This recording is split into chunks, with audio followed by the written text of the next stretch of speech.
I smoke, I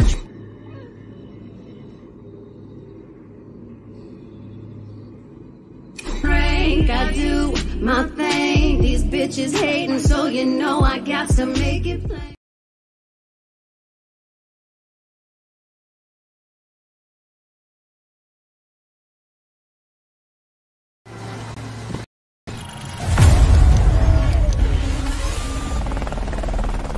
Sir, we've landed. Are we still in all go? We are go.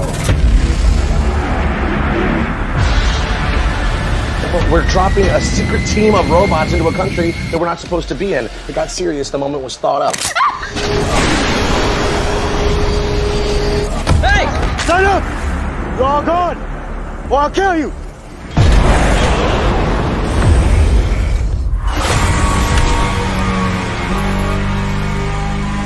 Do it.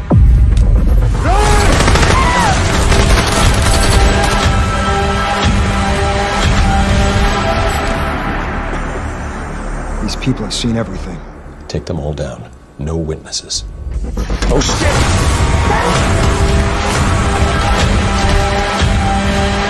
Do you have an ID on him yet? Sending you a packet. Special forces, huh? If this guy's a deserter, it could be the ultimate field test. Yeah, I was thinking the same thing.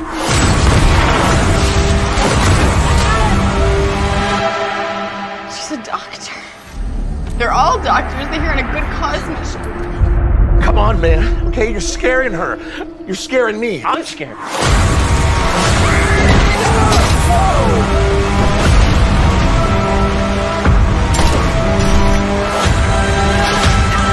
Come on! Do it! Fight me like a man, come on!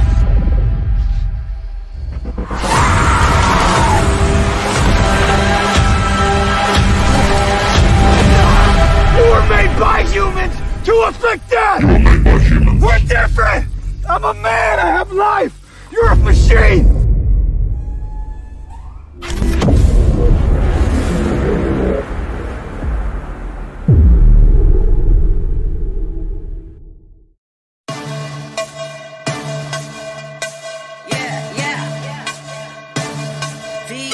This is Vianna Marie, and you're listening to Hoobazoo.com.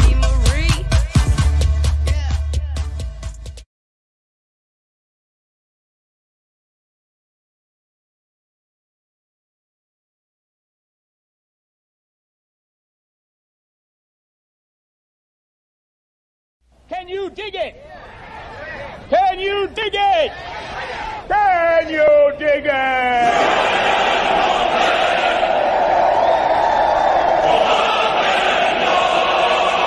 This is blasphemy. This is madness.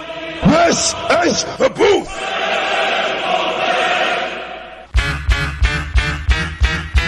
Staring down, looking at the blood-stained concrete. You're the dead MC, lying at my feet. You took a 9mm rhyme straight to your mind. Damn, my better split. This is my time, so I make my way up the block. Get to home base and lock that up. Crack the Cavassier and grab the phone. Call one of my troops up. Hope the soldiers homie says, yo, what's up, what's going on? Make it quick, cause I'm trying to get my Stella on. Nigga, your girl, I'm in the... These lyrical assassins tried to pull a hit, and then boom, came a noise from the other room. It was the boys in blue with the SWAT crew. They got us locked up for lyrical murder. It's one of them charges that you never heard of. It's the booth. The booth. The booth. The booth. Yeah, it's the booth. The booth. The booth. Yeah, we're killing all your podcasts like the HIV virus. You want to battle this kid? Huh, don't even try this. Back the up, think again, count to 10. You want to grab that mic just to get done in? It's the booth. The booth. The booth. The booth. Yeah, it's the booth. The booth. The booth. The booth. Yeah, it's the booth. Was he African? African. No. He was American, and he was like you. He looked just like you. He was Jewish. Just like you. Okay, Jew. Hey. It's an odd crime for a Jew to commit. Pretty docile. Okay, so we have an African Jew wearing a hoodie. No, you don't. No. That's not what I said. Is that what you heard me say? I said he looked like you. Do you look like an African Jew? No, I look like a cop. Yeah. He was Caucasian. The one. All right, it's your boy Sinister One broadcasting live from the City of Champions. You are listening to The Booth, and it is November 10th, 2020. It's just been a crazy weekend. Spirits have been really, really high this weekend after what has developed on Thursday and Friday when former-elect Vice President Joe Biden and Kamala Harris were elected. They are the projected winners of the 2020 presidential election.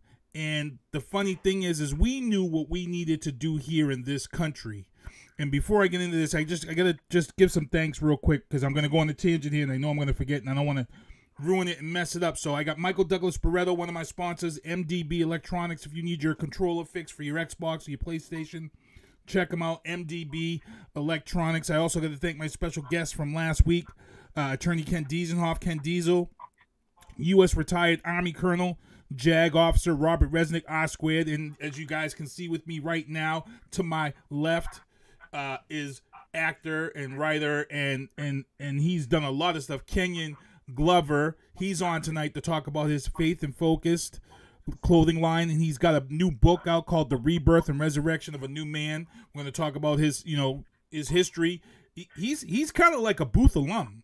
Kenyon Glover has been on the Booth for a long time. So tonight, to be honest, we're going to resurrect our little segment Acting with Kenyon Glover tonight because we got the visual now. You got the visual now. You can see the double chocolate up in here.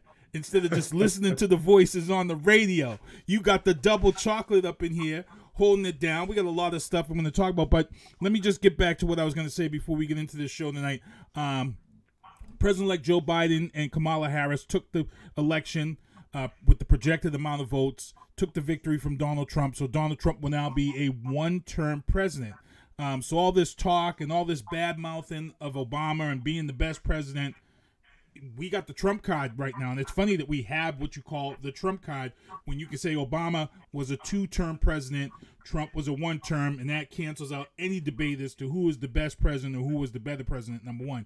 Number two is the fact that, we have this issue that's still going on with the election, with counting of votes and things like that, and I'm going to explain that later on the show when I get into Trump troubles as to why this thing with the votes is very critical as to why, they want to say it's fixed, but I'm going to explain to you as to why those numbers came in for Biden, and we saw this, and it's one of these things where it was right in front of everybody's face, but they didn't pay attention to it, and that's the main thing. But like I said, I got Kenyon Glover on here, and I'm going to let him say what's up to everybody. Kenyon, what you got going on here, man? What's up, man? I'm just so excited to be back in the booth, baby. What's going on with you? Man, hey, look, yo, people, yo, for all you guys out here checking out the show tonight, Kenyon Glover's been on this show for a long time, like I said, and we've had some energy. So I've actually got some old school commercials of Kenyon that was out there that was like my favorite commercial when I saw it. When I first saw this dude in the ad, I was like, oh my God, that commercial is hilarious. So I'm actually gonna peep those up and put them up. But like I said, Kenyon's on tonight to talk about his book and his clothing line, and it looks like Kenyon has had kind of like an awakening, man. It looks like you've had kind of an awakening.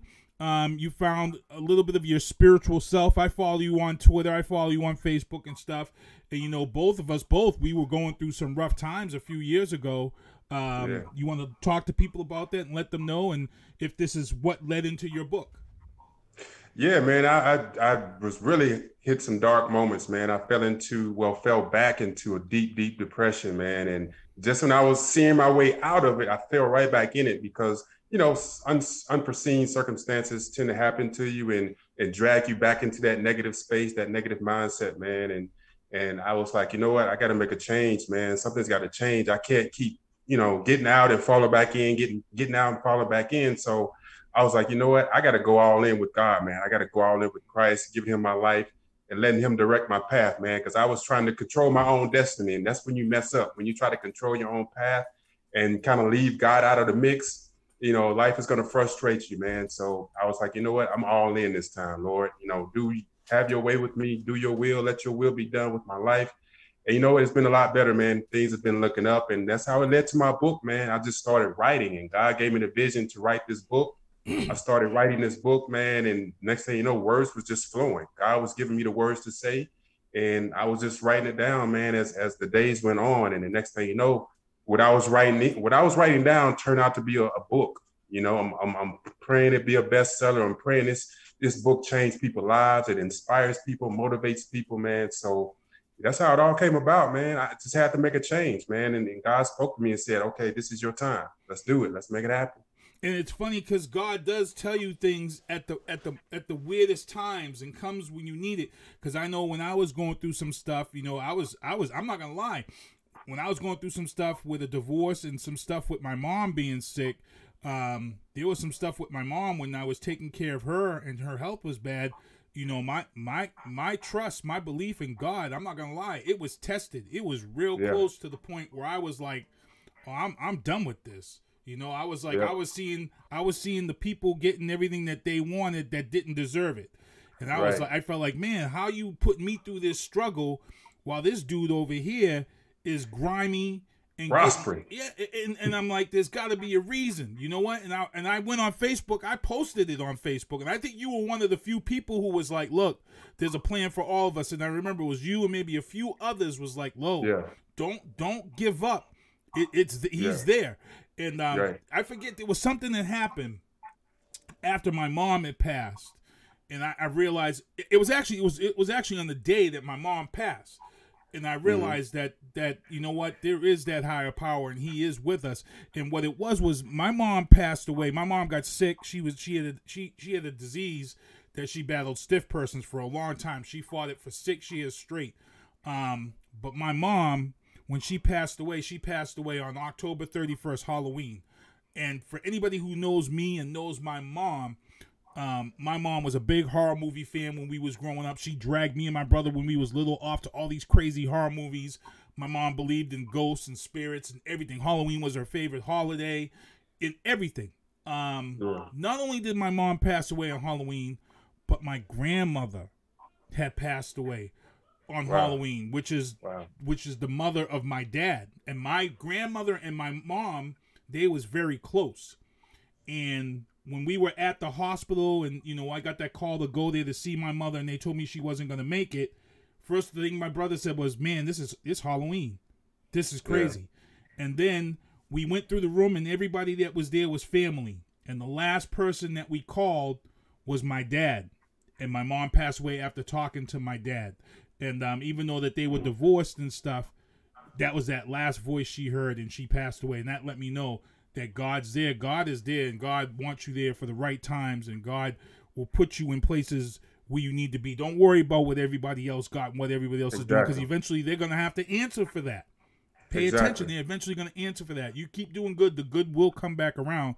But sometimes told me, and maybe you feel this way, someone told me that God tests those the most who are the strongest. Do you feel that way? Oh, absolutely. I mean, my parents have always told me that God gives his hardest battles to his toughest soldiers. And I've always believed that, man. And I'm like, man, I must be one of his strongest soldiers, because he is taking me through it. He is dragging me through it right now, man. So I must be one of the chosen ones. You know what I'm saying? so I've always felt like that. Huh? It's funny because it does seem like that sometimes, you know? Yeah. It does seem like that. So you wrote this book, and then you started doing this clothing line, which is funny because you've been doing clothing line for a long time. You've been putting out all different, you had the KG wear, you had all this different wear that you was doing that was out there. You was trying to grind it and sell it. But now I'm not gonna lie, I see this faithful, focused clothing line. Yeah. And I'm seeing people on Instagram. Faith and focus, baby. Yeah. You know, people on Sunday posting their Sunday pictures with their face. Right. I'm like, man, I'm gonna have to grab me a shirt because everybody's rocking it. And you know, at one time, people used to be like, oh, it's not cool to rock that type of clothing, but where, you know, you got that little religious drip going on right now. Right. It's nice to see everybody on your page showing off that clothing line because it does have a serious message behind it. And how do you feel when you see it? Man, I'm just so grateful, man, the way people are representing the brand, because how it came about is when I finished my book, I just had the title, The Rebirth and Resurrection of a New Man. Mm-hmm. And it was just all about me being reborn and resurrected, a new person. And then God just said, faithful and focused. Something just told me faithful and focused. That should be the subtitle of the book. And I'm like, okay, what exactly does that mean? And after really pondering on it, and God said, look, being faithful in the person that God created you to be. You need to be faithful in the person that I created you to be. And you need to be focused on utilizing the gifts that I've given you. So that's how faithful and focused came about. And then I was like, wow, okay, I think that'll be like a good movement. Mm-hmm. So I was like, you know, I need to put this on like a clothing line or shirt line or something like that, and just create this whole movement about being faithful and focused. And so that's how it came about, man. I'm like, you know what? I really want this to represent a movement. You know what I'm saying? And man, it's been phenomenal. People been really catching on to the movement, man. People just really excited about what the brand stands for, what the message is behind the brand. So that's how it came about, man. It's exciting, man. And hopefully, you know, it continues to catch on. Yeah, and like I said, it's burning up because I see on Instagram, I see it on Facebook, so I see people giving much love. So we're gonna definitely put that in the chat. And anybody out there who wants a Faithful and Focused shirt, you want to reach out, jump on the website, make sure you grab a shirt through there. Also, the book is also available on the site. Yeah. The book is available on my website, kenyonglover.net. You can also find the clothing line on the website as well. Just go to shop. When you go to my website, you'll see the book on there. Then you'll see the link that says shop, which take you to the clothing line. So yeah, just go to my website, man. Everything is on there. Okay, so what we're gonna do before I get into my next question, I got one of the first of the two ads I'm gonna show here. This one is the Patio Goons ad. I'm gonna show this one first. It's a good ad, but it's not as good as the second one. But this is the Patio Goons, Mr. Goodbar ad. Here we go. So, then I try to circle the boat, so I jump inside the boat. I jump. So, what's going on, huh? This is Sean and Polly. They're wildlife photographers. Well, photojournalists. But we do a lot of work in Africa and the Amazon. Well, Rolf manages a bowling alley. so we're in the middle of the ocean, right? And the Rolf? Holy crap! Man, what are you doing here? I'm just having dinner with my wife. Oh, Shelly, this is my friend, Mr. Goodbar. Shelly, nice to meet you. Wow, you guys go together like peanuts and milk chocolate. Oh my God, who are your friends? Don't even know. Is that right?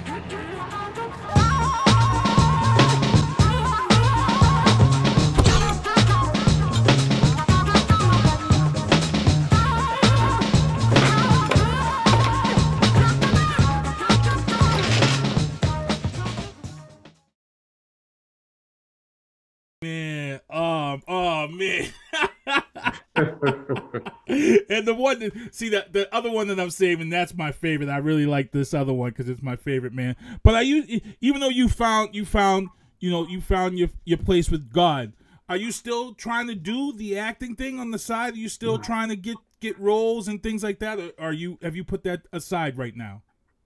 No, I mean, I did take a hiatus, man, because I was going through a lot of things. And when you're in depression, it's really hard to kind of really stay focused, really, especially when it comes to acting. You really can't focus on the characters and remembering lines and things like that. So I had to really take a hiatus, man, and get away from everything and kind of regroup and re-energize myself. So, yeah, I'm getting back into it, man. But of course, you can't do much because of the pandemic. It's really not a lot of filming going on right now. But I'm definitely getting back into it, man. Once things pick up, man, I'm jumping right back into the mix, and I'm coming off my hiatus, and hopefully before you know it, man, I'm going to be, on the TV screen pretty soon, brother.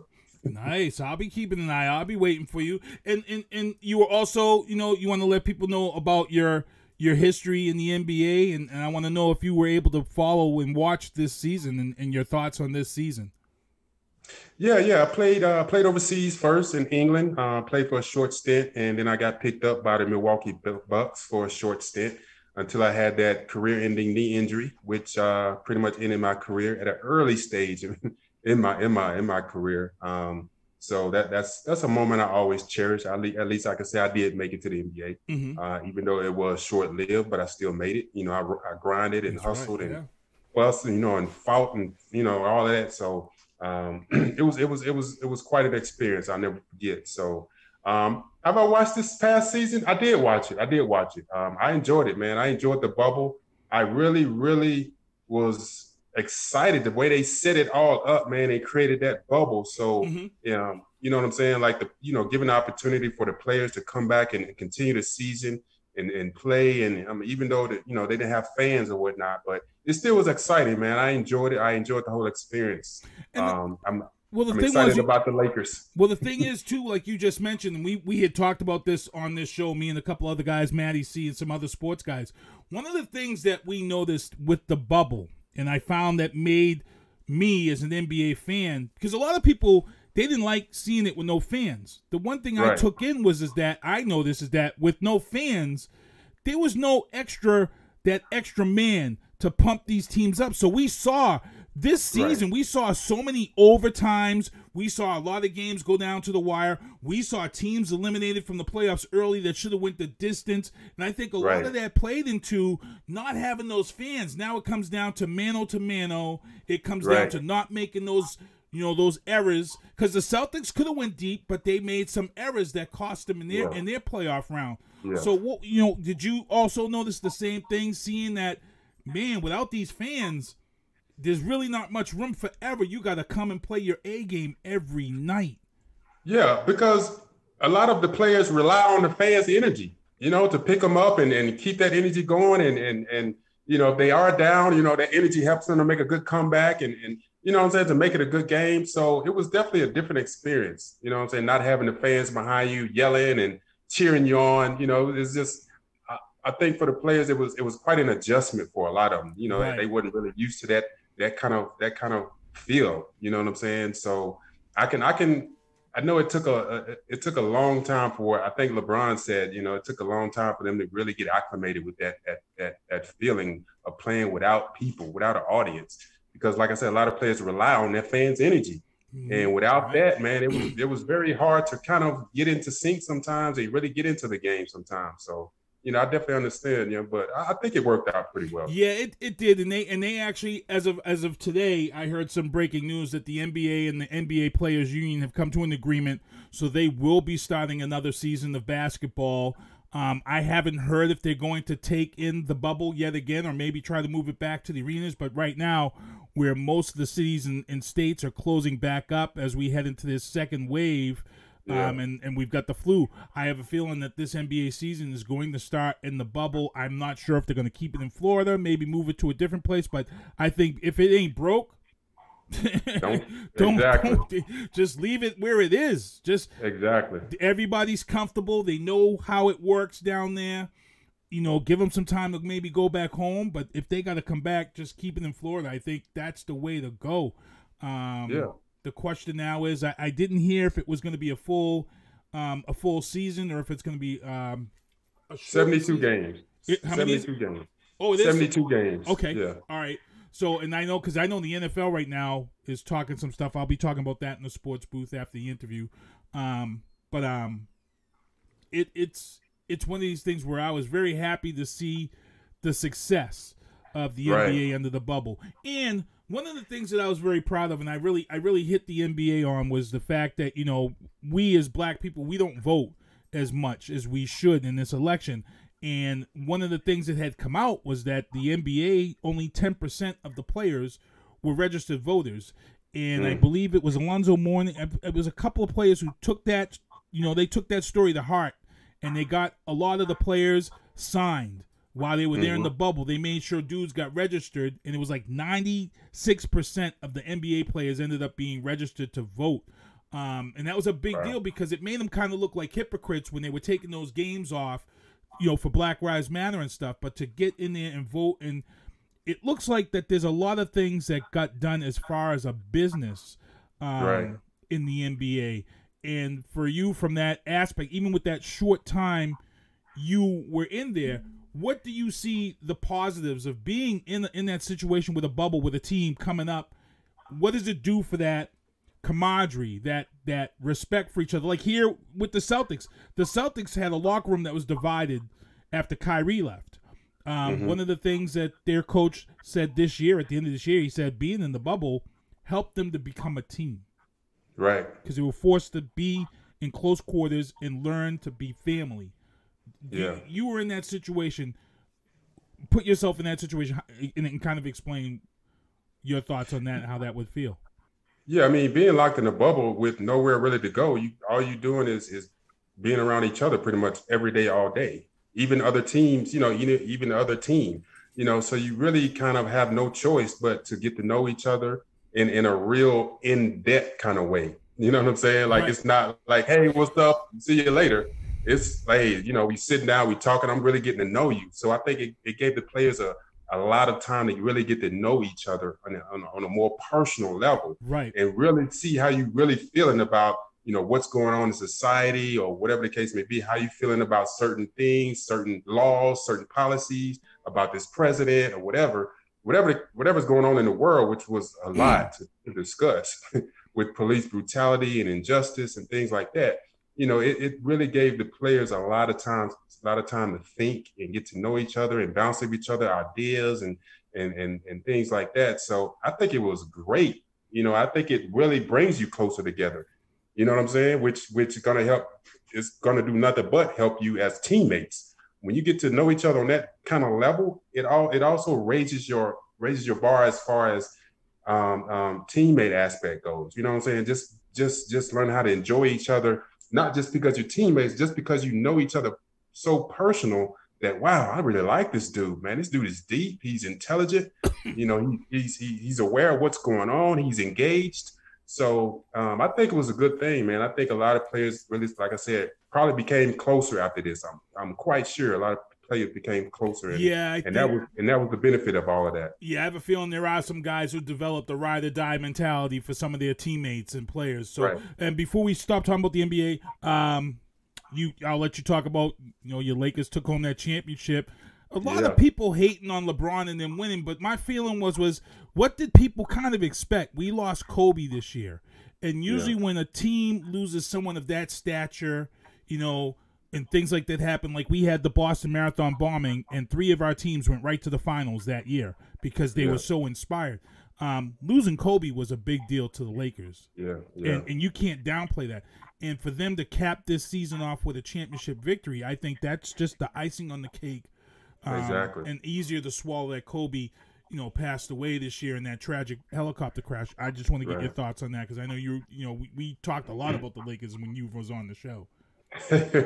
Yeah, man. I mean, just for them to cap off the year with the championship, man, it just solidified, so much, man, because that's all they were thinking about. I got a feeling that's all they wanted to do this for him. They wanted to capture this championship for him. They did it for him. They want, they didn't want to, they didn't want to have a losing season and it go down in vain and Kobe be forgotten about. Not that Kobe ever be forgotten, but exactly. Just to have that extra motivation, that extra push behind him and doing this for Kobe, man. I know that, brought a extra level of motivation, inspiration. I mean, who wouldn't? Like, if you was not if you were on this Lakers team and was not motivated from that aspect, then you should not be on the team. I mean, for real. Exactly. It's crazy stuff. So what I'm going to do here, I'm going to show this second clip. Matty Cameron is in the chat. Matt Cameron of Matty C Sports for You and Me. What's going on? He just interviewed Slippery Peter Barrett from the UFC on his show this week. I'm going to be trying to get Peter to come on this show and hang out because he's got an upcoming fight in December. So we got some good stuff. So Matty C, what's going on? We are here with Kenyon Glover. I'm going to show this next clip real quick before we let Kenyon get out of here, but I'm going to bring this one on. This one's Same ad, but this one's called Schoolyard. This one here is hilarious. Hilarious. It's just, and your face says it all. So here we go here with Kenyon Glover and Mr. Goodbar. Here we go. And Jim.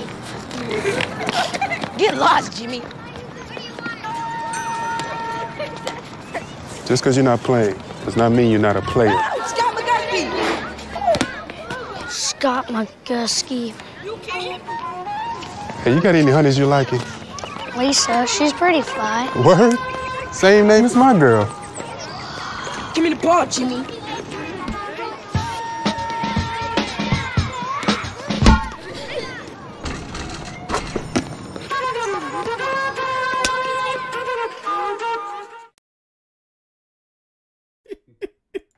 And I really almost made that, like, for real. When I kicked it, I mean, we did probably like 3 or 4 takes, and I almost sunk one of those, like, for real. The look on your face, though, is just, at the end, is classic to the little boy. I'm like, man, you really gave it to him. Even though that was a commercial, you really gave it to him. Like, let me get this ball out of here, boy.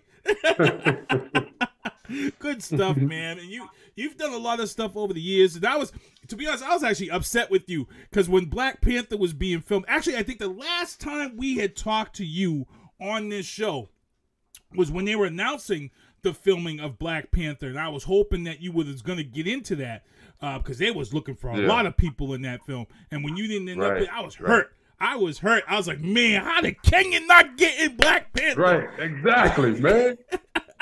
Don't get me wrong. I try my best, man. I sent my stuff over to the producers, directors, everything. I was like, yo, just give me just a one liner or something, man. You know, anything.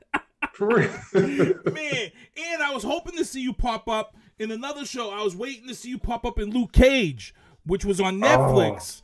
And I was like, man, is he? And I forget you were doing a lot of other stuff at this time, and this, you know, because that show was filmed in New York, and at that time, I think you're down in Texas, right? Or you were? Yeah, I was in LA. You were in LA, so I was like, man, I was like, this cat, I'm gonna see him pop up, and you always pop up in the places that I don't expect you in. Exactly, right. I'm like, damn, oh, there he is, you know, and one of the ones that really make me jealous, you was also in a video game. A lot of people know me as a video game guy, and we had Kenyon Glover on the booth one time, and then I went and got Mass Effect, which is a humongous, Mass Effect is a humongous game, huge game, and I'm playing it, and I'm like, yo, this dude in this game looks familiar. Who?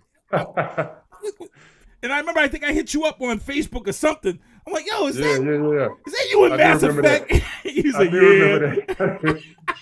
You know what? I still get hit up about that today. To this day, I still get hit up about that. Like, yo, aren't you the dude in Mass Effect? Aren't you the character in Mass Effect?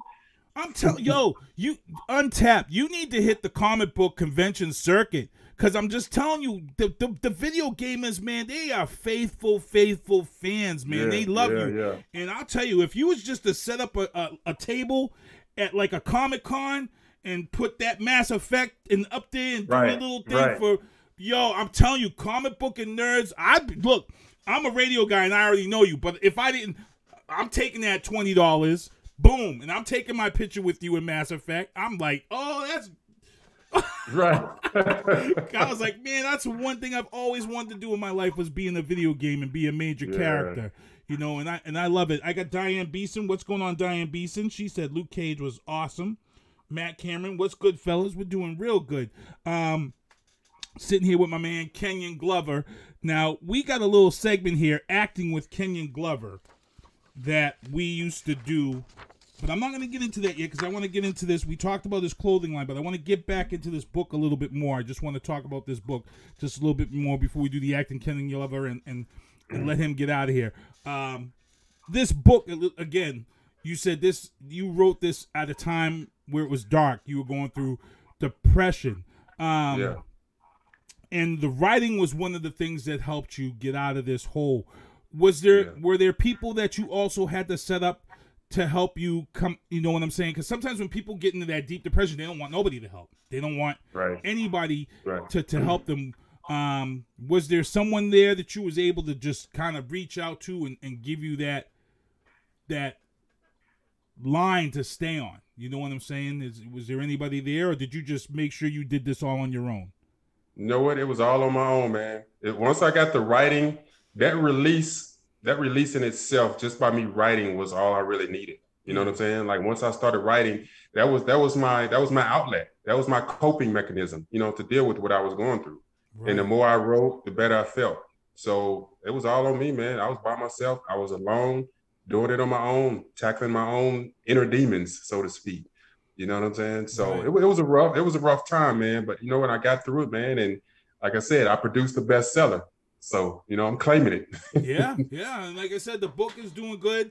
The clothing, like I said, that clothing line, like I said, everybody's out there. The Faithfully Focused is killing them. I was like, man, and the color scheme that you picked out is really nice. The logo is hot. People who are watching the show right now, from time to time in the center there, that's my little. It's all the graphics for the show and things that we're going to talk about. But from time to time, that shirt will come up. Next time, what I think I'm going to do is I'm going to grab some people that you got the pictures of and maybe reach out to them and get their okay to use it during the show, and we can show that on a future episode and stuff. Yeah. And I want to make sure we get that up on our website so we can help you out. We've always loved having you on this show and stuff. But like I said, I know depression is hard. I've actually lost some friends. I've lost 2 or 3 friends due to depression, you know, from my teen years and on. So I know how dark and how dangerous depression can be. And we talk about depression a lot on this show when I feel that, you know, that the depression and mental health is not really addressed in this country as the way it should be. You look at things with like a Kanye West, who, you know, people just dismiss him as being this wild guy with money, but people don't realize that, you know, after his mother died during a botched cosmetic surgery that he was paying for, a lot of people don't realize that he's dealing with that guilt every day, that you know, that he paid for cosmetic surgery that took his mother's life. And that's when we saw this change, this depression in Kanye West that he's been battling for years, you know, and for people to kind of, you know, play on it and use him for that, you know, and exploit that is rough. Like I said, I gave Kim Kardashian, I used to not like her at all, but one thing I did do is I gave her props for not putting his depression and his mental health battles out there. Because they could have. The Kardashians put everything out there for money. Exactly. But they kept it. They kept that off camera, and they kept it private. When her and him went away with the kids to try to fix their family, wasn't in the show. And I you know, I like the fact that it was kept private. And like I said, I respect you, and I know how hard it is when you get to that dark place. And we're here for you, man. We're here. We're here for you whenever you need it. And like I said, we're gonna put the stuff up and stuff like that. But again, is there any social media or anything you want to get out there before we get into this acting with Kenyon Glover? Yeah, absolutely, man. Everybody listening, go ahead and follow me on Facebook, Instagram, Kenyon Glover, Facebook, Kenyon Glover, Twitter, Kenyon Glover. And please go check out my website, kenyonglover.net. Like I said, my book is on there. My clothing line is on there. You can find out more about me and projects I have and projects I've worked on in the past. So yeah, definitely go check me out. Acting with Kenyon Glover coming up, because my Boston accent be messing up your name all the time, because we Boston's horrible with our when we leave somewhere, everybody's like, yeah, we talk again, say something again. But then when we be butchering up stuff left and right. Matt Cameron says support anyone with depression. There ain't no joke. Yes, Matty Cameron actually had an episode of his show where he interviewed an NHL star who battled depression, and I believe he almost tried to commit suicide. But that's a great episode, so look it up and support Matty Cameron's Matty C's Sports for You. So what we got here is Acting with Kenyon Glover. So what this is we take a skit from a movie and we act it out. Now, we used to do this in the radio studio. He would call in from LA, and we would do this. But this is the first time that we're gonna do this with video. So I'm gonna have to read the narrator part.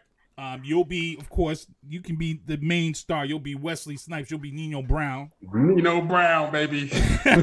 And I'll be G Money. G Money doesn't have many lines, so I'll do the narrator.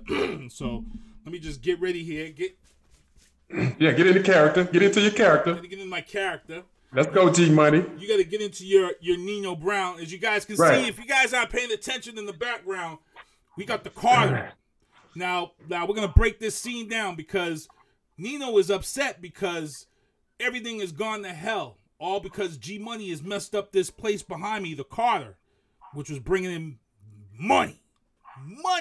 But it got messed up because Pookie messed it up, and he let cops infiltrate. So I'm gonna set up this scene. The narrator says the scene takes place in New York City. It's nighttime. Nino anxiously awaits as G Money approaches. Scene. You cut a side deal with that mother lover?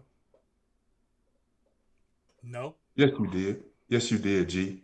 Fluff and Kane, my brother's keeper. Nino approaches G Money and takes a crack pipe from his coat pocket. Was it this glass pipe you've been sucking on? Was that it? Now I see how you let that mother lover infiltrate. He used you, G. A ship's horn blows in the distance. Whatever happened to am I my brother's keeper, huh?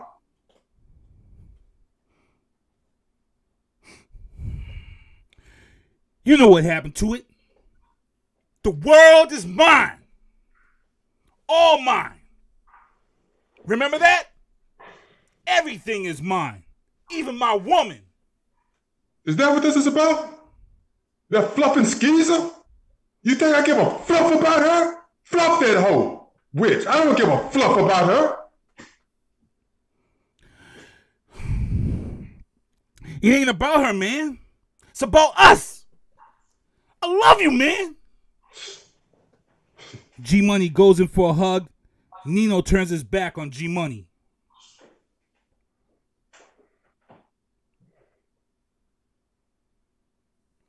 You embarrassed me, man. In front of all those people. You treated me like I was soft. Like I was spineless. We built this ish. You didn't do this ish by yourself. You forgot about me, man. Your brother. What has that done to us? Keisha, dead. The Dirter Man, dead. Let's just make it like it was. Let's be a family. Let's make it like it was. Fluff them cars and them witches. All that. Fluff that ish. Let's just do us, me, and you, and let's be a family again. Nino hugs G Money. I'm on the run, G. It can never go back to the way it was. But I'll tell you how we can make it right. Nino pushes G Money away, pulls out a gun, points it at G Money's head. G Money drops to his knees, pleading. CMB, man. CMB. We all we got. And my brother's keeper? And my brother's keeper? Another ship horn blows in the distance. Yes, I am. Bang! Nino shoots G Money and scene. Yeah! New Jack City, baby. That's how we do. That's how we do it in the booth, baby. Oh, man, that was good. I should have had a little drink of water down here first. I knew that was going to happen, but guys, again, Kenyon Glover is on the show. Clothing line, Faithful and Focus is the clothing line. You want to check it out. Make sure to get yourself a shirt. Right now, is it just shirts? Are you going to be doing hats or anything like that? Well, we got a lot of different things on there. We got mugs and shirts, and I think we just added hats, and we got pillows. We got a lot of different things on there, man. It's a lot other than just shirts. Yeah. Okay. So go check it out for sure. You know the gaiters that everybody's getting, man. If you can get the gaiters up there, I'd love to get a gator right now. We don't know how long this COVID thing is, and I think having a gator that says "faithful and focused." It kind of sets the tone. We got the face mask on there and all of that. Okay, all right, cool. And then again, the book, The Rebirth, The Resurrection of a New Man, Faithful and Focused. As you guys can see, it's been coming up down the bottom there. It's good stuff, man. I want to make sure that everybody checks you out. Again, it's kenyonglover.net or kenyonglover.com. kenyonglover.net. .net, everybody. So just make sure to reach out to Kenyon, hit him up. Is there anything else you're working on, or are you just really focused on this book and the clothing line right now? Really just focused on the book and the clothing line, but I am working on a documentary, actually. I don't want to speak on it too much, but working on a documentary. Hopefully we'll be starting production in January for that. That's going to be very, very deep. So be on the lookout for that. So when I come on the show next time, hopefully I can talk more about it. Yeah, it'd be great. Yeah, because we would love to help you promote that. Maybe we'll get another acting with Kenyon Glover together and work that out. So again, I want to thank you for coming on the show, hanging out with us, checking us out, doing a good time with us. And other than that, man, I'm going to let you get out of here. Do what you got to do. If you end up popping in the chat, just make sure to drop that link for kenyonglover.net in the chat. And I got to thank you for coming on, man.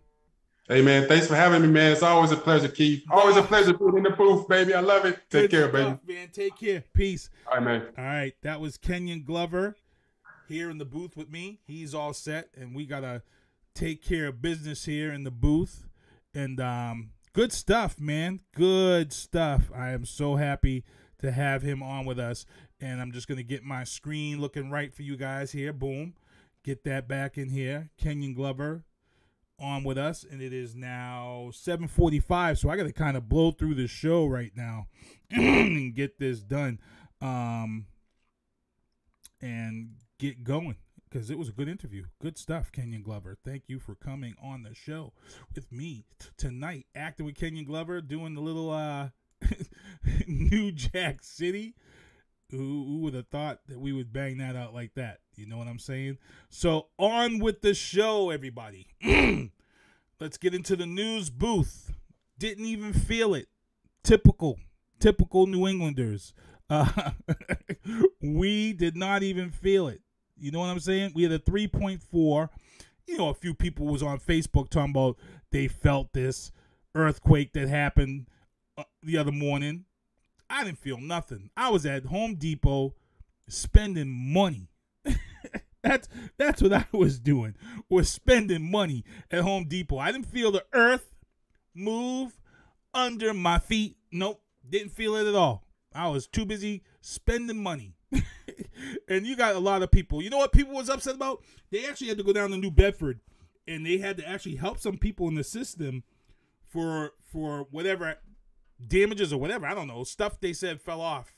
I mean, the biggest, craziest thing that probably happened to somebody here in New England is their donkeys probably fell off the coffee table that they had just bought and walked into the house with. Because, look, I'm being real here. I watched Facebook. I watched everybody on Facebook. Not one person said, was that an earthquake? If we ever have anything over like a 4.5, we're dead. We all dead here in Massachusetts. Nobody ran. Nobody went to hide in the tub. Nobody went to get into like a safe area. You know, people went right to Facebook. What's that noise? What was that noise? Hey, did you feel that? New Englanders, man. We one of a kind. Only in New England you can have an earthquake and people don't care about everything. You know, like that one California person out the group was like, that's a 3.4. Get under the table. Fool, get out from under my table. What you talking about? That wasn't an earthquake. We was denied it here. We was denied it. No, it was no earth. And then all of a sudden people started popping up. and it was like, oh, jeez, we did have an earthquake. So, yeah, it was 3.4 on the Richter scale, and it really wasn't no damages, but there were some people that did need some help. In all seriousness, the epicenter was down around Buzzards Bay, so we actually ended up getting the notification about a tsunami alert, which was kind of scary. There was no risk; it wasn't that big of a seismic drop for the plate that it was enough to warrant a tsunami. But if you really think about this, if this was something that 5 or more, maybe 4.5 or higher, I believe that's when the tsunami warning or possibility can happen. And we're right here. We're here in Brockton on the South Shore. So a tsunami, we get wet. Angela Samita is in the chat. She said, that's true. I went right to Facebook, even though I didn't feel it, though. That's what I'm saying. You'd be one of the victims. When they be tallying up all the dead people in Boston and New England, Angela, you one of them.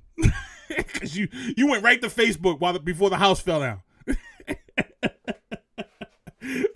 I'm telling you, we some funny people. New Englanders are some funny people.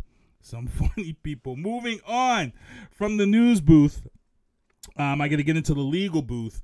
In the legal booth, and we had discussed this on this show, someone said we didn't know what we was talking about. Someone said that a show that has a defense attorney and a JAG officer as co-hosts don't know what they're talking about when it comes to the law. Someone actually said that.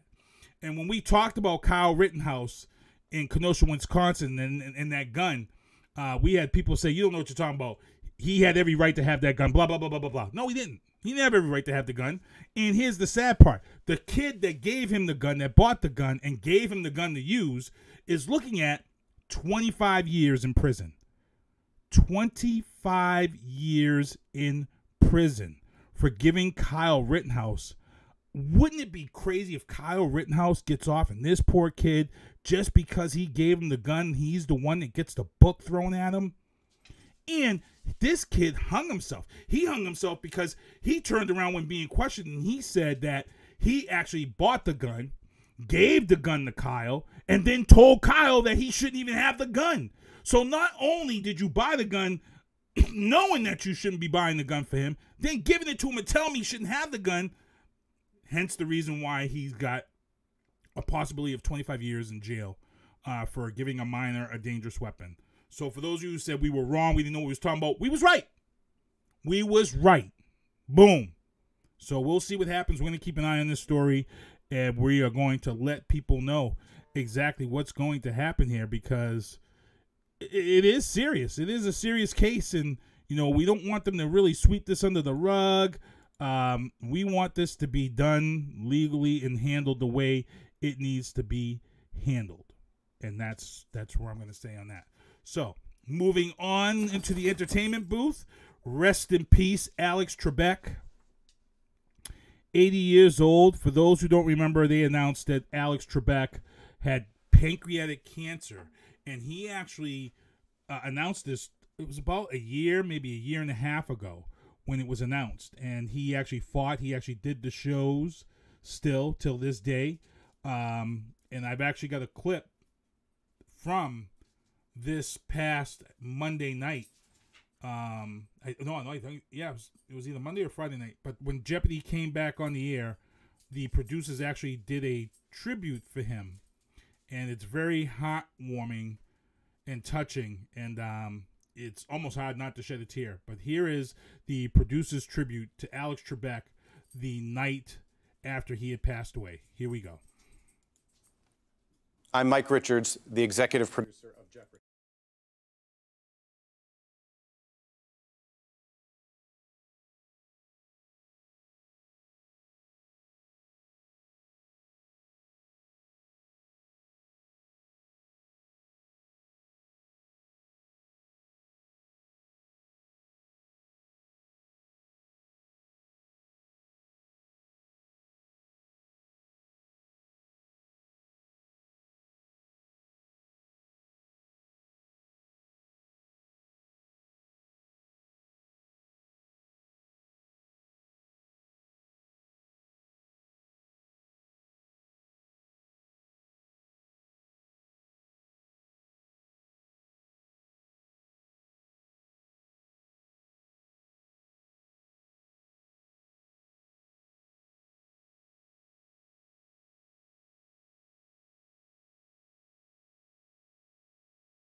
And that was a tough one. That was a tough one. Oh, Viana Marie said there was no sound. I saw sound going out on there for the Jeopardy tribute. What it kind of was saying is that he is okay. What it was saying. Oh, that's weird because I had sound on my end. Maybe try to play that again real quick. I'm Mike Richards, the executive producer of Jeopardy. Over the weekend, we lost our beloved host, Alex Trebek.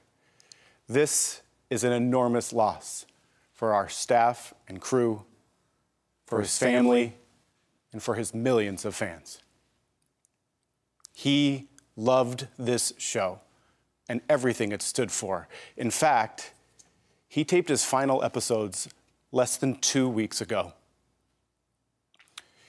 He will forever be an inspiration for his constant desire to learn, his kindness, and for his love of his family. We will air his final 35 episodes as they were shot. That's what he wanted. On behalf of everyone here at Jeopardy, thank you for everything, Alex. This is Jeopardy.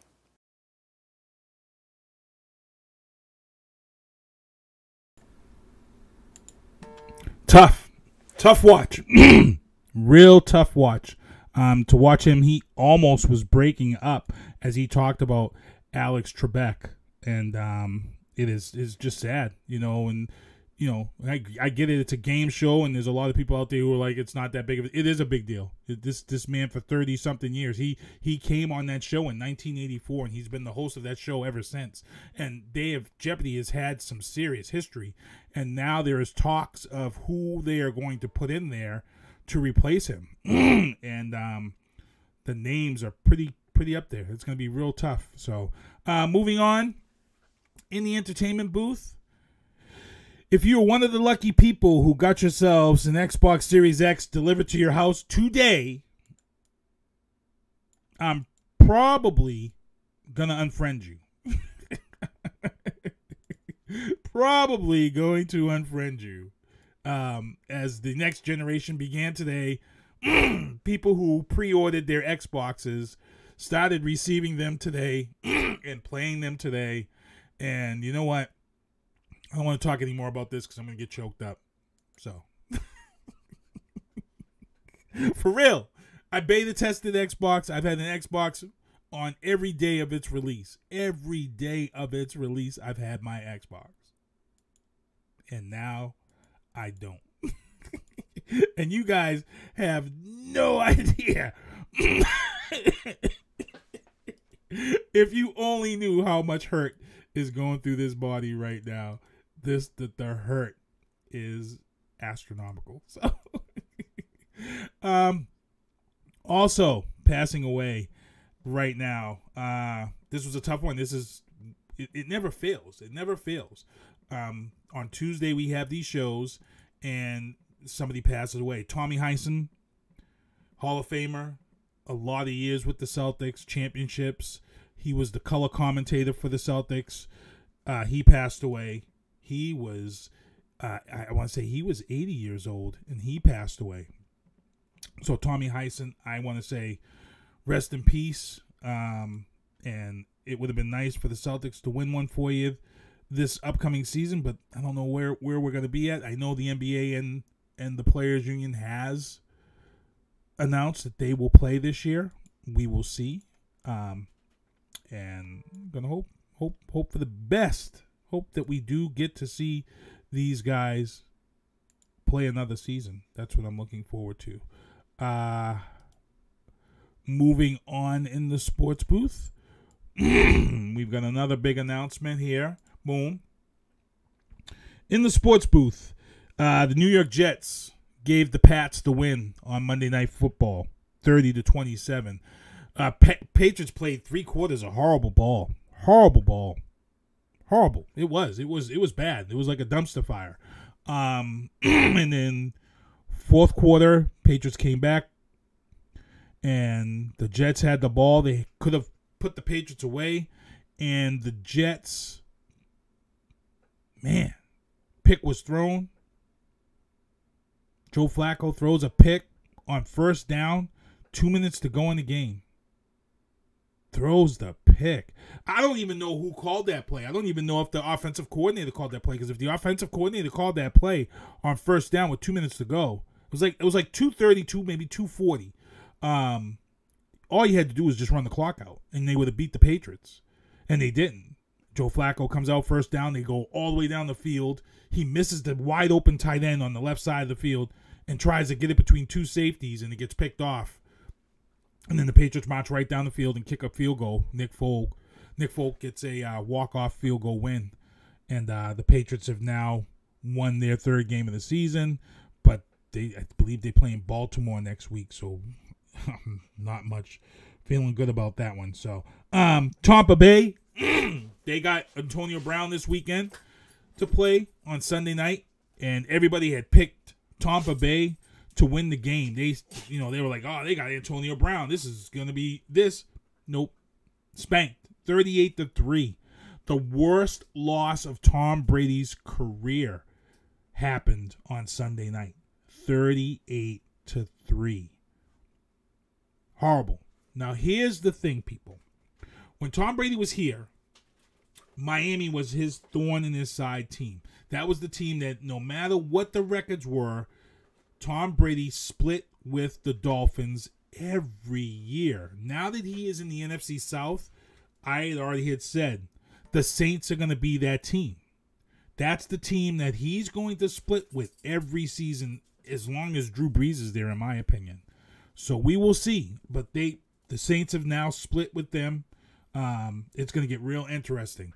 Also in NFL news, as you guys see here, Ben Roethlisberger and the Steelers just came back and beat Dallas. Ben Roethlisberger had a hell of a game, but now 5 players have tested positive for COVID-19. And here's the thing, people. Me and Maddie C, we talked about this on this show. We talked about how COVID, if it hits at the wrong time, can play havoc with the team. Havoc. The Steelers are undefeated right now.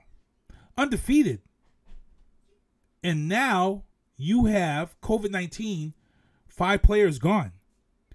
They're gone for 2 weeks minimum. So what happens here in these 2 weeks? You've lost Roethlisberger and 5 other players. This is what I talked about with COVID. This is why the NFL is now talking about adding 2 teams to the playoff run, making it from 14 to 16. They're talking about extending games. This is what COVID is very real. And then we may have the LSU game. The LSU game may be canceled or rescheduled from this weekend because we've got people testing positive for COVID. And if you watched the Clemson Notre Dame game, y'all saw Notre Dame win that game at the end after double overtime, and all those fans took the field in Notre Dame. Oh, my God. Can't wait to see Notre Dame in 2 weeks. Man. Heading into Trump troubles. First thing I got to talk about is we all know that Biden and Harris won the election. Matt Cameron, it's already been postponed. Matt Cameron has just said that LSU game has been postponed. And he wrote on his page, he actually wrote about the Notre Dame game. It was a great game. Made everything run late. That was the night the Saturday Night Live was on, and Dave Chappelle was hosting with Foo Fighters. And you tune in, and all of a sudden Notre Dame and Clemson are going at it, and it's one overtime, and it's another overtime. And you're like, wow, come on, I just want to watch SNL. I mean, this is a great game, but come on, I want to see Dave Chappelle. But again, yeah, we're going to see in 2 weeks, Notre Dame, what's going to happen here. We are, I don't know. So, heading into Trump troubles, Biden and Harris have won the election as the projected winners. And this clip that I'm about to show you, Matt Cameron says, yes, but shame on the students. Students, first and foremost, security is tough to put that blame on. When you have that many people rush the field as they did, I don't care how much security you have. You can't stop those kids rushing the field. I don't even think making an announcement that people would be suspended for jumping. I mean, it's tough. It is tough to kind of throw security under the bus on that one, because that was just a massive. It was just crazy. I mean, either you got to get trampled by everybody. I mean, it's a tough one. I get you, but first and foremost, most of those students are adults. They're all over 18, most of them. So they knew better. And we seen the same thing with Florida State. Florida State had a big game and they packed the stadium, and then the stadium had to be shut down. So again, man. So here's a clip coming up. This reporter right here that you see was on the news live, and he was being heckled by a Trump supporter on Saturday. And I'm going to let you guys watch this real quick. It's hilarious, but it goes deep. And I'm going to explain to you why this goes deep. As a guy who's in media and does a show and has been on the radio. And I'm going to explain why this is deep. And I'm going to explain why this guy, this gentleman, this reporter probably wasn't fired for what transpired here. Oh, hold on. Robert Resnick is hitting me up with breaking news. Hold on.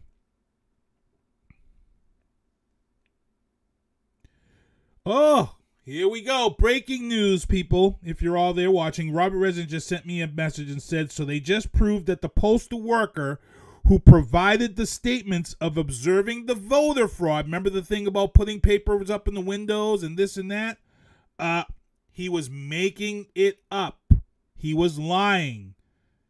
And this is the effect of Trump people making it hysterical. So a postal worker, and you know what? This is a federal thing. You can't mess with the integrity of voting. So when you lie, they're going to grill it.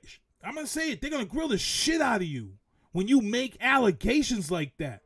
This guy here, he's probably going to lose his job. And if he got a pension, he's probably going to lose his pension for what he has caused. This is crazy. So anybody out there who's watching this, breaking news, they've just proved the postal worker who provided the statements that has started this whole thing about voter fraud is now retracted, and he's admitting that he lied. Lied. And Trump was all over Twitter, and I'm getting into that.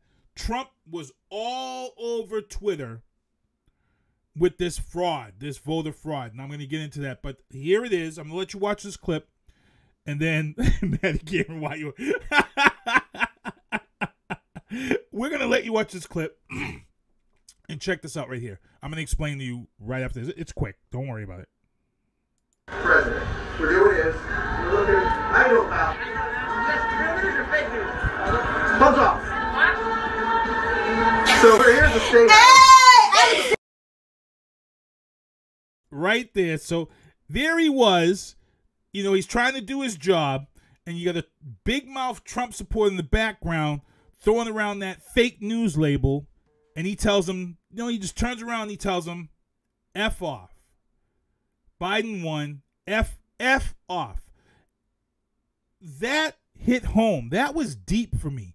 And the reason why it was so deep is because I know how this man has felt, because I've been watching Trump label newspaper after network with that fake news. So if you didn't agree with him, you got the fake news label.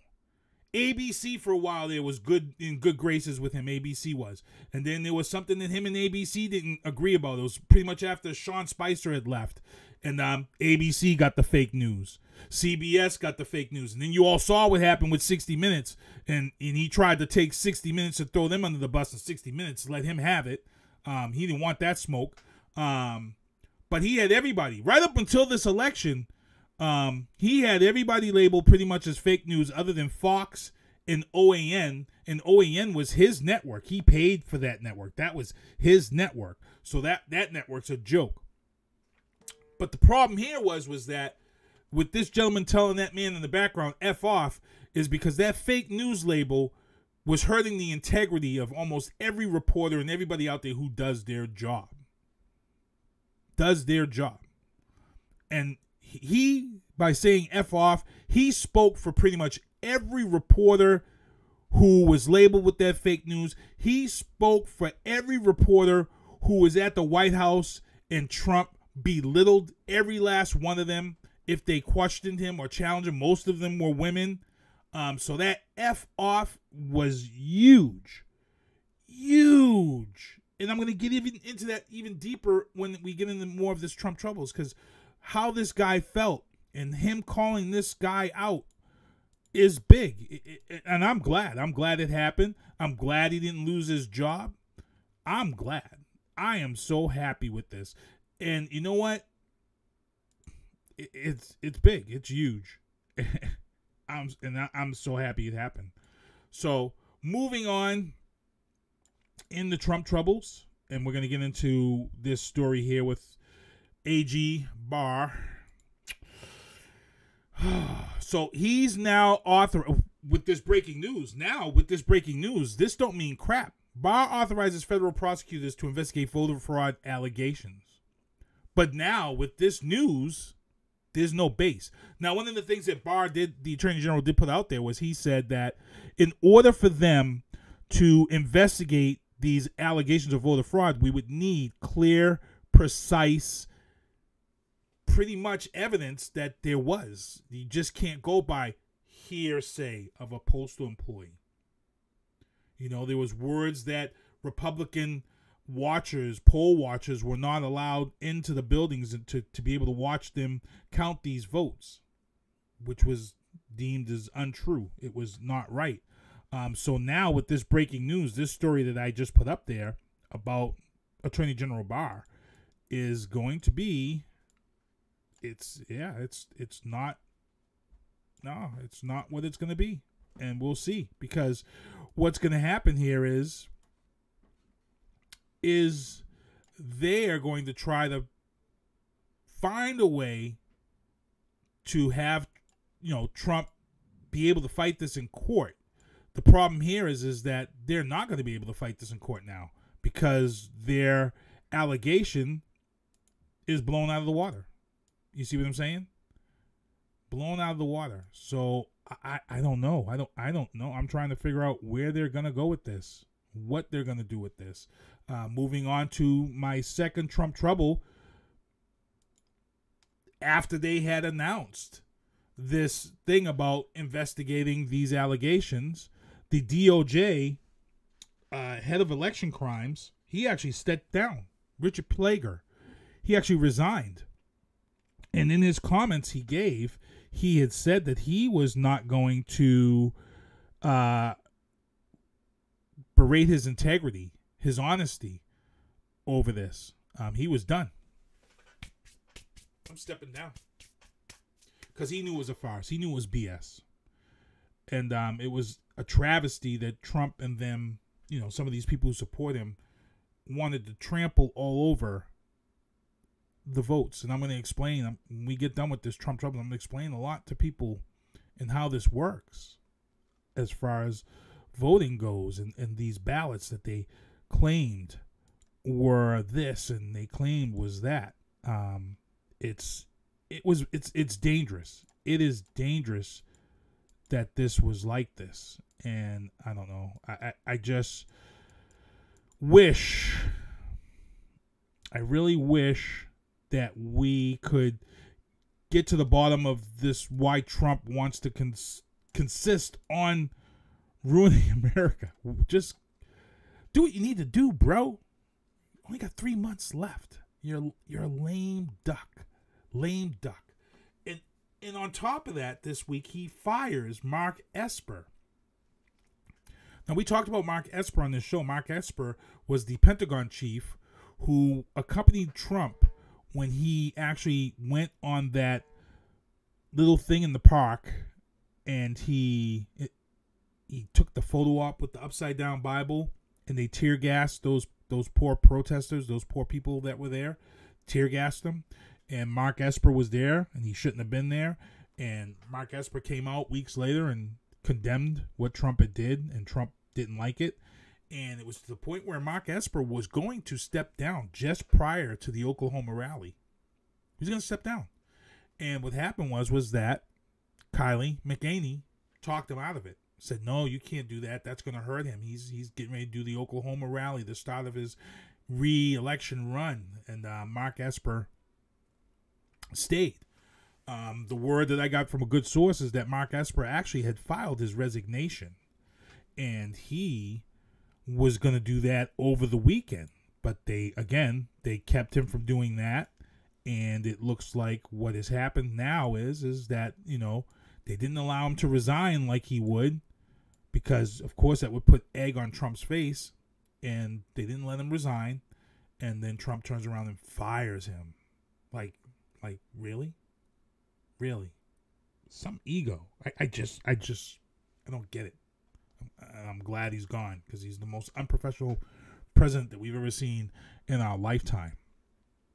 As for COVID, again, on the political field, Mark Meadows and HUD Secretary Dr. Ben Carson. Y'all remember Dr. Ben Carson? Remember he was discrediting Dr. Fauci? Remember? He got the Rona. Mark Meadows was talking crap about that. He got the Rona. Haven't seen Dr. Fauci get the Rona yet, though. Y'all's talking all that smack, and Dr. Fauci's been healthy as F. No Rona for him yet. But he's the guy that's wrong. He's the guy that doesn't know what he's talking about. You see how stupid you all look? Some of you people out there who listen to this crap. We are 8 months into this Rona. And Dr. Fauci don't have it yet. But Trump got it. Melania got it. Dr. Ben Carson got it. Mark Meadows got it. Chris Christie got it. But you all want to open everything back up and listen to Donald Trump and not listen to Dr. Fauci. You see? You see the craziness? You see the craziness that I'm talking about here? Get on it. Get on it, please. It's just, oh, man. You don't get it, people. This is, for those who just got into watching politics and getting into politics, this whole thing has bugged me because I followed politics for a long time. Long time. Man. Moving on to Trump troubles, too. I called it. Going back to the fake news. Oh, man. Kylie McEnany, she was on Fox News, and she was trying to talk about this press conference about the votes and the ballots and things like that. And Fox News, not only did they shut her up, but they cut away from the White House press conference. Fox. Fox, here's what happened. For those who haven't really been paying attention or watching the booth and listening to what we talk about here. About 2 months ago, when this whole thing was starting to take off, and they were getting the poll numbers in, when they call people's houses and things like that, and they get the numbers. Fox put up a poll while Trump was there, and Fox had said that Biden was leading them in the polls. It's Chris Matthews, as a matter of fact. Chris Matthews had told him that Biden was leading in the polls, and Fox had put that out there. And he said to Fox, "It's not right. That's fake polls, fake news." Fox at that point was his ride and die. Fox was his ride or die. But when he put that label of fake news on him, Rupert Murdoch and these guys said, okay, all right, we got you, Trump. We got your fake news. But trust and believe, we're going to get you when it's going to hurt you the most. And I predicted on this show that at the crucial time of election when he's going to need the media was going to turn on him. And I saw this coming. I saw this coming. We talked about it in Trump Troubles here. Every time Fox did something where they made Trump look bad in the months of October, in the months of September, I was like, I kept telling people, pay attention. Fox is putting it to him. And then Fox delivered the big FU to Trump on Friday night when the electoral votes were coming in. It wasn't the AP wire. It wasn't ABC or any of these other networks. It wasn't even CNN. CNN still had Biden at 253 for the electoral votes. 253. It was Fox. While Trump's people were on the air. No, it wasn't even like they waited. It wasn't even like they waited till Trump's people weren't even on the network live. They waited. Rupert Murdoch and I forget this other guy who you will see in this clip. They waited till Trump's people were on TV. Eric Trump, Jared Kushner, all of them there sitting in their campaign, whatever headquarters. They waited. And then they changed the electoral vote numbers to 264 and all hell broke loose. And I could tell you, I'm telling you right now, when you watch this clip right now, Rupert Murdoch and the other executive for Fox, they was laughing behind the scenes. And when you watch this clip here, the other executive, when he talks about this, when they try to put him on call for putting that up there, watch this. Watch this. This is hilarious. This is the kindest, most professional media FU that somebody can give someone. Watch this. This is the clip right here. Here we go.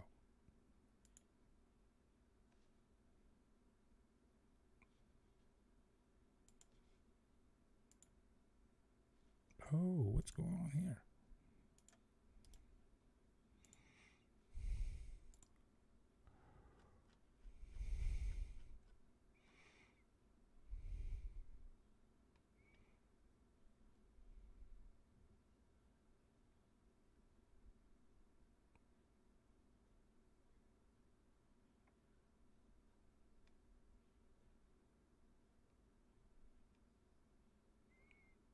Whoa, what's going on? Hold on, people. I'm trying to actually get this clip up here. Let me go back in here.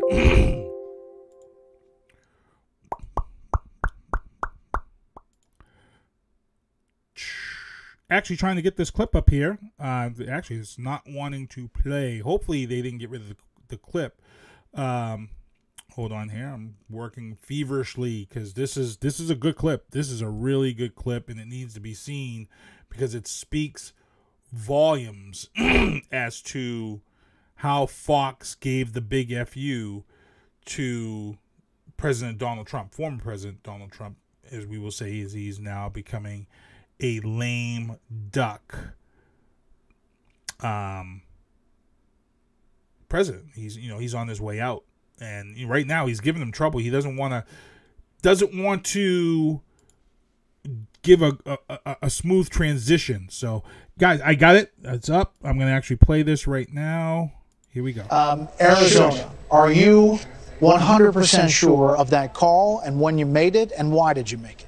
Absolutely. We made it after basically a half hour of debating, is it time yet? Because it's been clear for a while that the former vice president is in the lead in Arizona and was most likely to win the state.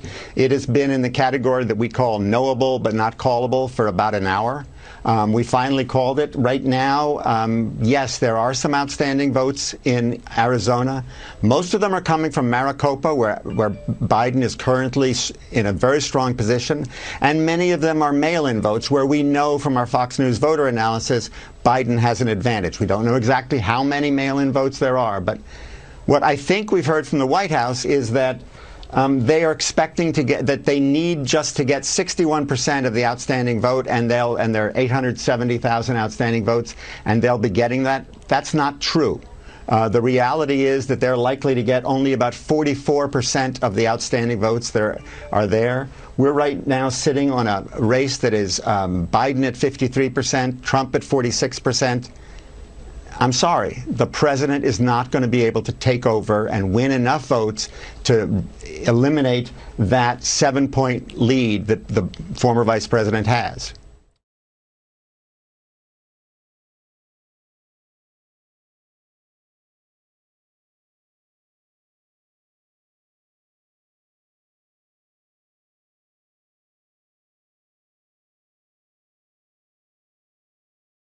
The following conversation is real. It took place on Tuesday, June 8th of 2004 between a Blonde Star advisor and a subscriber. Blonde Star emergency, this is Steve. Is there an emergency in your vehicle? Oh my god. I've locked myself in my car and the keys are on the outside. Ma'am, oh my god. Ma'am, I need you to calm down. Okay, it's just that the windows are rolled up and I'm starting to sweat. My keys are on the outside. Now, your keys are on the outside of the vehicle? Yes, oh my god. Now, does your car have automatic locks or... Yes. Okay, here's what I need you to do.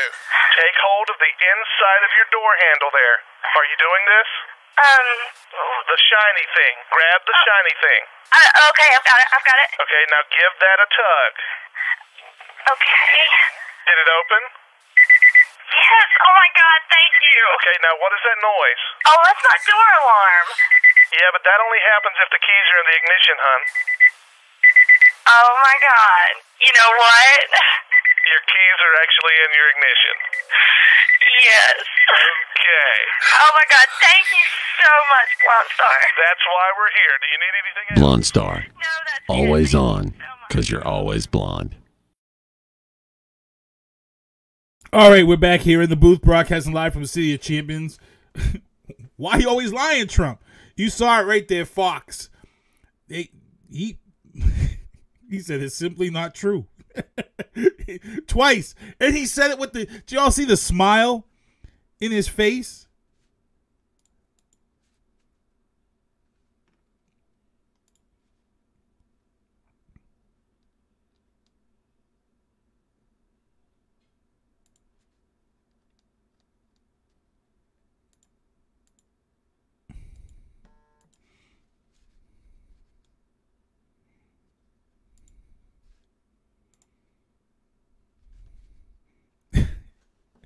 Did you guys see the smile in his face when he said it? It was pretty crazy. Pretty crazy. So, I think we're ready to get out of here. Yeah, 8:26. I think I did everything. Talked about everything. Yeah, we did. I got my notes here. Gotta trickle my notes down and see what's going on. But again, I gotta thank my guest for coming on the show with me tonight. Kenyon Glover coming on the show. Check him out. Make sure you check out his book, The Rebirth and Resurrection of a New Man. Also check out his Faithful and Focused clothing line. And like he said, he's going to come back on later on in the show. Wow, I just talked about him. And there's his Faithful and Focused clothing line right there. Faithful and Focused shop. Express your faith. And we are going to see what's going to happen there. Maddie Cameron, thank you for hanging out in the chat. I'm going to be getting you back on here with Chris in the next few weeks as we break down the upcoming NFL playoffs. And again, as we see these COVID reserves hit, damn, Steelers undefeated, and Roethlisberger is going to be gone for a minimum at least 2 weeks. Minimum of 2 weeks. And guys, remember, Cam Newton, he was gone for 2 games, and he came back. He wasn't even ready to play yet. That 2 weeks really messed him up. So, I don't know. I'd be very worried right now if I'm a team that hasn't had a COVID outbreak yet. I'd be very worried, like a KC or something to that effect. We talked about this. This is dangerous. This is craziness. I just hope that we don't see teams' seasons get trashed due to COVID, because it's gonna kill. It's gonna hurt a lot to see it happen. So we'll see. We're at 8:28. I'm gonna get ready to get out of here. Get ready to say my goodbyes. I want to thank everybody for tuning in the show. Everybody jumping in the chat, hanging out with us with the show tonight. Again, thank you, everybody. Real talk, for coming out to vote. Record numbers. I don't care if you voted for Trump. I don't care if you wrote in Kanye. If you're one of the 60,000 people that wrote in for Kanye. I don't care if you voted for Joe Jurgensen.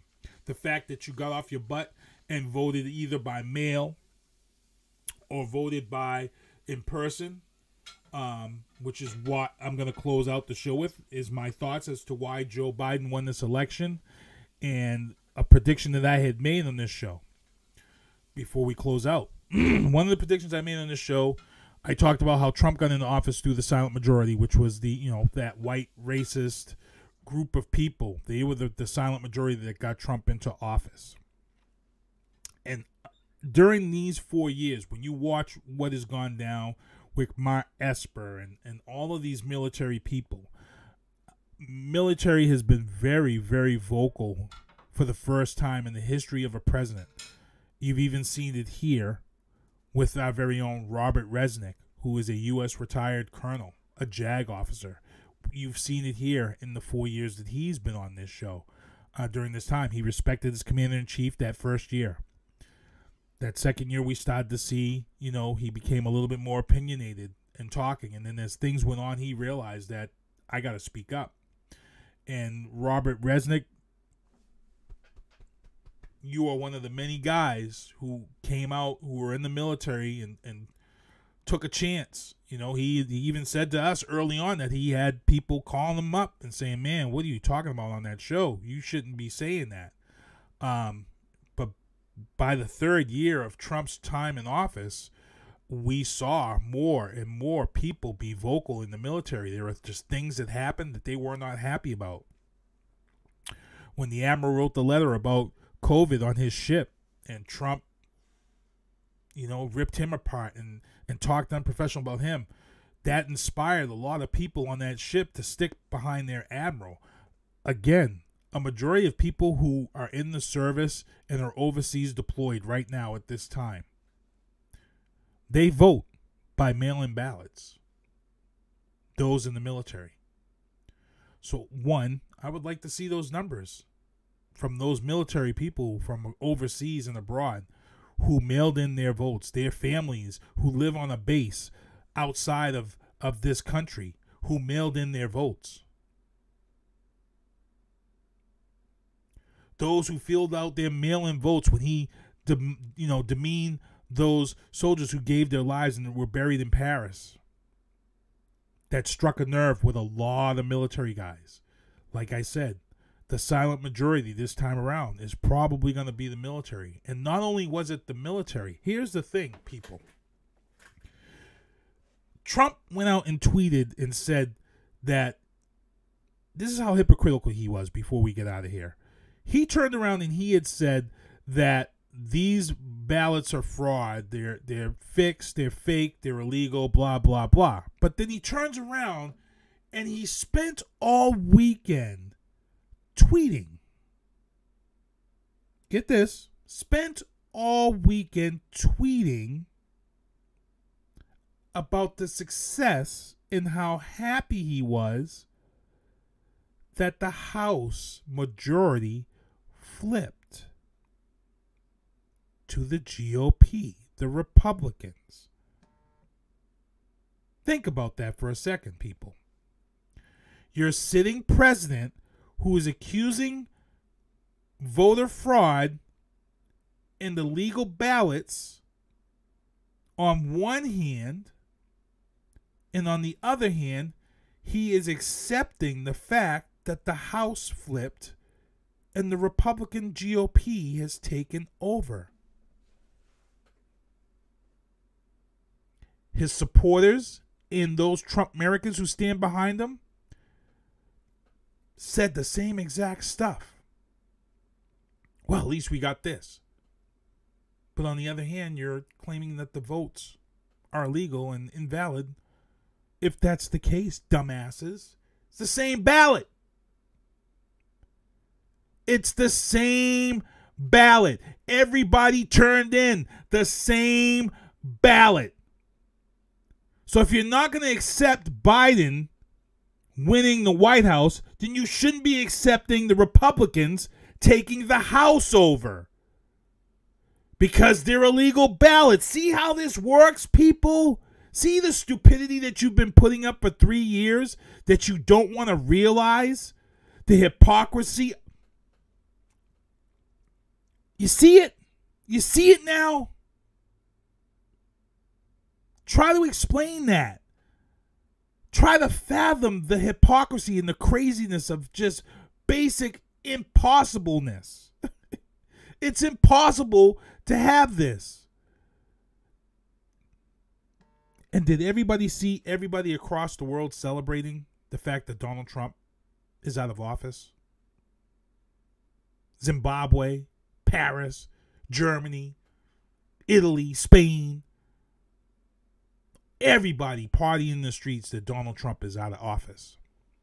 And before I get out of here, here's another proof to the pudding as to why Donald Trump lost his election to mail-in ballots and votes. And the pudding is in the icing of the cake, which was put on thick on the top for everyone to eat and enjoy. While all you Trump supporters and Trump Americans were driving around in your cars and your boats with your big-ass flags, showing up to all of these rallies and spreading COVID and getting COVID, while you were all out there having the biggest signs and flags on your yard and going here and there and saying, I'm not going to vote early. I'm going to show up and vote on election day. And then you guys sat there for months and you chuckled and you picked on Joe Biden for not hitting the trail, for staying in his bunker at home and not hitting the trail and campaigning. Oh, what's this with Joe Biden having cars at his campaign rallies and people sitting in the cars and socially distancing and doing the right things? That's stupid because COVID's fake. Reason why a lot of Democratic ballots came in by mail-in ballot votes is because the Democrats, once COVID was a serious thing, the Democrats let you know it was real. They let you know it was real. And they wanted to make sure people were safe. Don't come to my rallies. Show me support in the mail-in ballots. Show me support on election day by getting out and voting early votes. Request your ballots. That was the Democratic strategy. We want you to be safe. We want you to exercise your right to vote every way that is available and possible to you. There were so many people who didn't even know that they could vote by mail, like the military has been doing for years, that voted for the first time. I tried it for the first time and loved it. There are people who went down to Fenway Park and got a free Dunkin' Donuts coffee and voted. Early voted. People here in Brockton loaded up at Westgate Mall. Early voted. Why? Because the Democrats took COVID seriously. So when they started counting those numbers, there was no voter fraud. There was no fake, fixed election ballots. Those were real Democratic votes for people who stayed home and took COVID seriously like they were supposed to. And that's what I'm going to close out the show with. And if you want to come on my page and say you're wrong or whatever, statistically, the election proves it. And anything you think you can say to change it is null. It makes absolutely no sense. Because I don't care how many Trump supporters showed up at them rallies. I don't care how many blocked the highways like hypocrites last weekend. The point here is that the Democrats cared about the voting American public and they stayed home and they voted from home. And that's why we have Biden and Harris in the White House right now. That silent majority, military, in my opinion, and those who took COVID seriously. And with that being said, I want to thank everybody for tuning in tonight. It was a good show. And make sure you're back here next week on the booth. See you next Tuesday. SpongeBob, do me a favor. Take us home.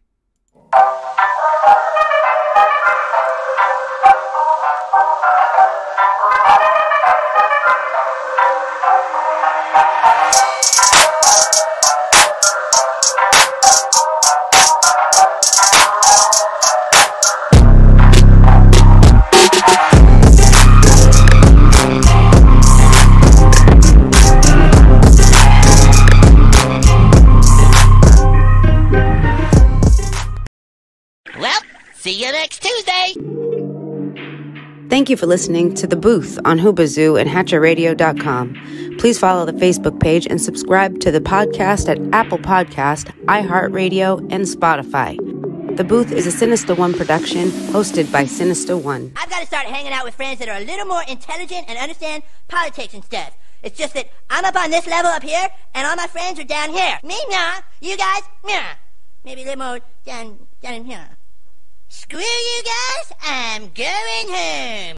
I smoke, I drink, I do my thing. These bitches hating, so you know I got to make it plain. Don't do cocaine, but your chick, my main. We stick together, true forever, yeah, you know we bang. I miss those days, which was easy. If only I make it, bitch, don't repeat. Now that I done upgraded, I've been upstate, and y'all think I'm playing. And I got a hit now for these weak assholes who think I ain't slaying. Try me, and I'll probably end up laughing, cause I never back down. I'm that chick with a clean ass whip. I don't need that shit, I got my own now. I get hurt, I get tired of fussing, fighting, guess I gotta crack down. Don't mess with me, cause on everything I'ma have to bring the whole city out. WHOOBAZOO, that's Hoobazoo.com. Enter website.